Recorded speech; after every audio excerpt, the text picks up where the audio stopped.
Good morning. This is my dad, Maurice Simon. How old are you, Dad?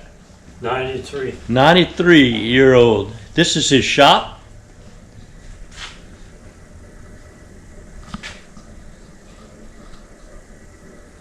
So this video is going to be all about my dad's shop, and it's a lifetime story to be told. So we're going to start off with the sitting area right here, Dad. Tell us about this area right here. This is the early morning ritual every morning. Coffee pot, the breakfast, the skillet, and the hot plate with the eggs, the potatoes, the bacon, and the milk. By the way, the best coffee in the world, right there. True. Doesn't get any better. Yes. There you go. What kind of coffee you have, Dad? Yes, community dark roast. That's it. Oh. Hey, Dad, tell us about this corner over here. What is this? This is my dog. That's my your dog den. That's my dog. That's the dog. That's Blue. Oh, cool. Blue gets a bath every Friday. Wow. In here. That's Wow. very interesting. The minute the woman takes him down and dries him up, he keeps looking at the door, because when she puts him loose, he's going to run outside and roll in the dirt. Well, I figured all that out, so I blocked all the exits because he's faster than me. And I take him, put the halter on him, take him in the house, let him dry off in the house. That's cool. Oh, he's slick. That's He's cool. slick. What kind of dog is that? It's an Australian cattle herder. Hey, Blue. Blue sleeping. She is not responsive. So tell me about this target you got right there. What That's is a that? target for my air guns. I have a collection of air guns. They're PCPs. They're pressure. They hold 3,500 pounds of pressure. So you have a target on the I have wall, a target on the rail. and then you have a rail. I can move the rail over there. The rail goes all the way the down. 93 man doesn't want to walk. The 93-year-old. He brings the target over to here. He takes the readings and he reels it back. So there's your air rifles. There's all the air rifles. So let me get this right. You sit in your chair right there. You shoot your air rifle, and then you Crank it. turn the handle, and it brings the target back to you. First thing you have to do is move all the machinery out of the way. But the point is, you have an automated, retractable target system. That's very cool. So this looks like the important corner of your shop. So This is memory lane. memory lane. Everything you see there comes from my 36 years experience in the oil field. I worked for Schlumberger, the premier logging company in the world. So pick 36 years. 36 years. Pick out a couple of objects and tell us about them. Okay, we had oil field tools that had to be precisely filled with oil. So how do you tell after you fill the tool up that there's no more air in the system? This is a residual air device. You hook it up to the tool, you crank it up to 1 atmosphere, and then the movement, you go from 1 atmosphere.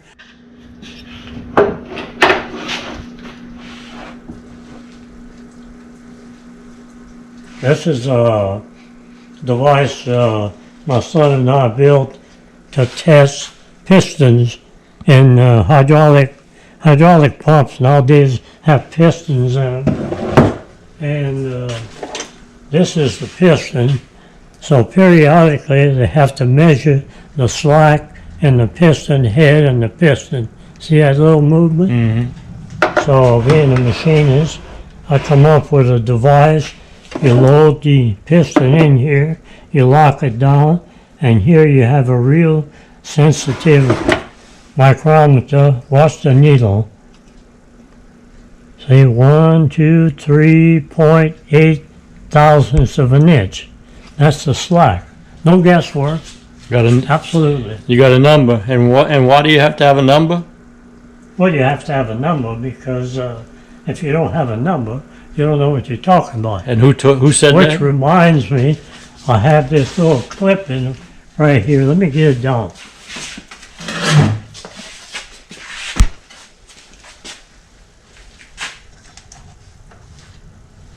This is my motto, but it comes from the Irish physicist Lord Kelvin years ago said, I often say that when you can measure what you are speaking about and express it in numbers, you know something about it. But when you cannot measure it, when you cannot express it in numbers, your knowledge is of a meager and unsatisfactory kind.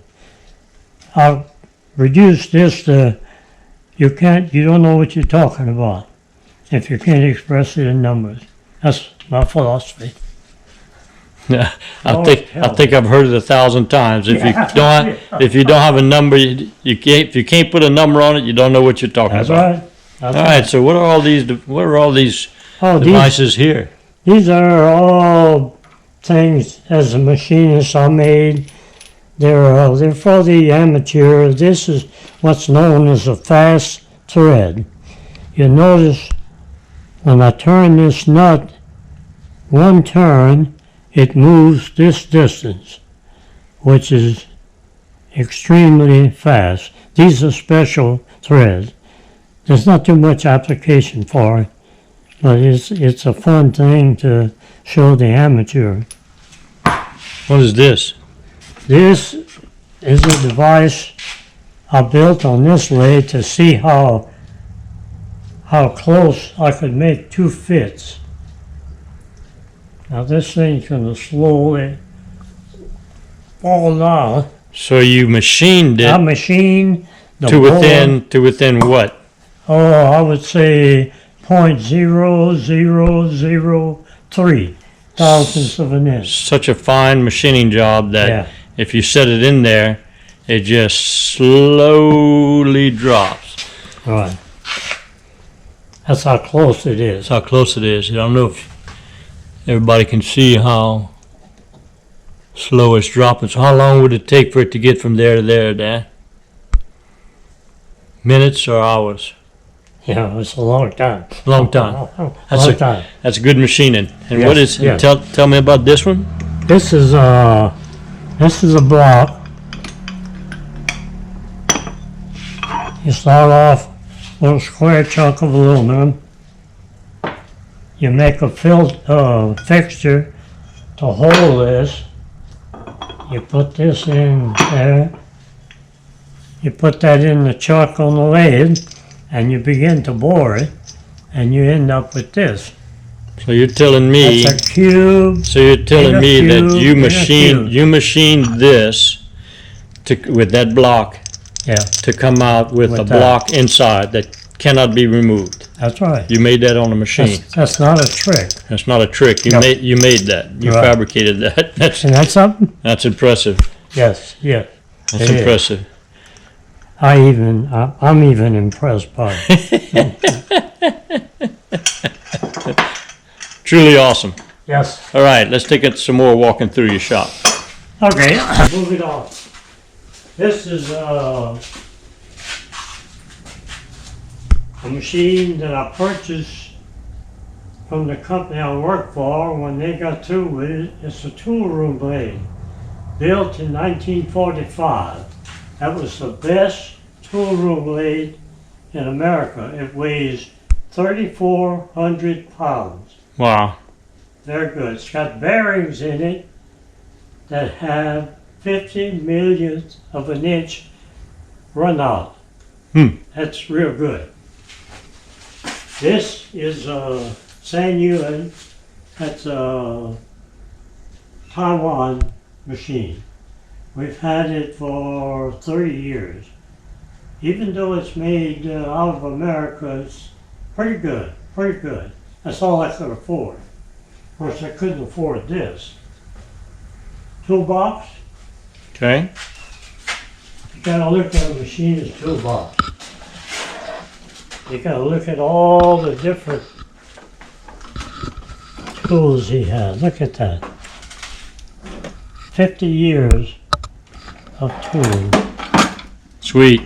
How about that? Look at this. Sweet. Watch this. Watch this. That's a lot of tools, A Sam. lot of stuff. A lot of stuff. What else? It never ends. This is blue. That's blue. Hey, Uh-oh. blue. Blue. Hey. Look up. Look Here, up. blue. There you go, Oh, Blue. yeah. I love you too, blue. Very good, Blue. All right, we got more shop coming up here. What shop coming out?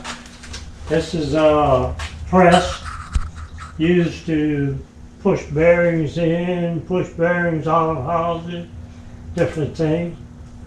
Of course, it's modified by the machinist with all the different gauges. This is a well that's 150 foot deep.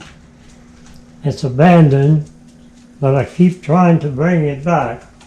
I've got a pump rigged up to where I can lower it in the pipe and suck the water out in case of emergency. And these are some of the tools I've collected over the years. 50 in fact. All kinds of stuff. All right, now we're making the turn here. Coming back to the upper quadrant of the machine shop. Let's go in the storeroom. Storeroom. All right, storeroom. Coming out. Storeroom visit. Drill grinder. Another drill grinder. Another one. This is a heat oven. This heat- is a heat treat metal. It'll go up to 1500 degrees Fahrenheit. This is the stock. Stock room. 50 years of accumulation of stuff. It's probably 75% junk. But anyway, it's very useful to rummage through. This is another little interesting storeroom of some of my endeavors. There's a sighting thing from air rifles. This is a machine to sharpen end mills.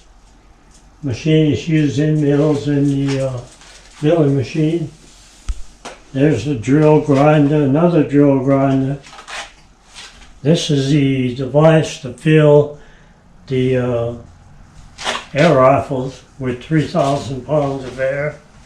And you got to look at the 50-year accumulation of junk. Now, what room is this? This is a storeroom The storeroom. of parts. Storeroom of parts. There were parts in here as old as me. Come on, Dad. That's pretty old. Yeah, pretty old. There's the Pachom. But oh, yeah. Pachom is in the There's Pachom is in the parts room. right. This is the throne. The throne. There you go. All right. Now we'll proceed to the woodworking department. All right. Is this the room where the airboat was built? This is the room where the airboat was built.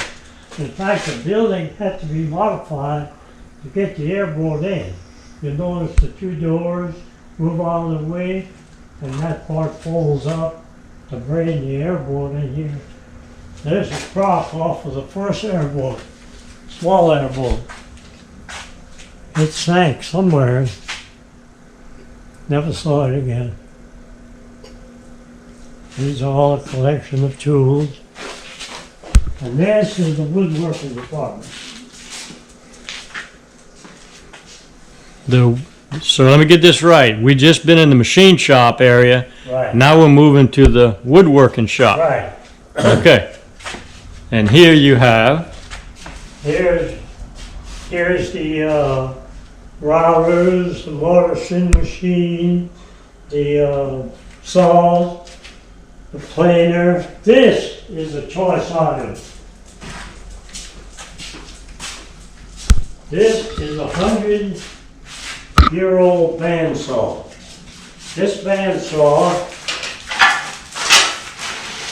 was built in 1900. It weighed 500 pounds and it cost $80. I found it in the weeds in the junkyard and I paid $100 for this band. This whole thing sold for $80. So you restored it and it's I working. restored it and added, this is modern stuff. This is, they drove these with an overhead belt in those days. And this is, you notice how quiet it is? That's the beauty of the old stuff. It's slow and quiet. Cuts metal or wood. Beautiful. It's awesome. Awesome. So it's older than you, Yeah, 100 years old. yeah, it's the only thing that's older than table saw, radial arm saw, and just all the various accessories. So tell us about your cleaning system. Evacuation Your, system. your vacuum system for cleaning That sawdust. Rube Goldberg assembly here, there's a big dust collector there, and the hoses run to the different machines to suck up the dirt. The planer throws off part of the chips, the sawdust. So each machine Each has machine. has a hose attached to it. Right, and so you open the valve on the particular machine you're on, so that all the air is sucked from that particular one. And goes into the catch bin in the You've got a corner canister out there. to be emptied. Wow. Right, An elaborate vacuum system in the shop. right. Very cool, Sam. How about that? How about that? All right, Dad. That's a great tour of the shop. A man's life Right here. can be told in this shop right here. All right. Here. Thanks for the tour, Dad. You're welcome. Hope y'all enjoyed the video. See y'all next time.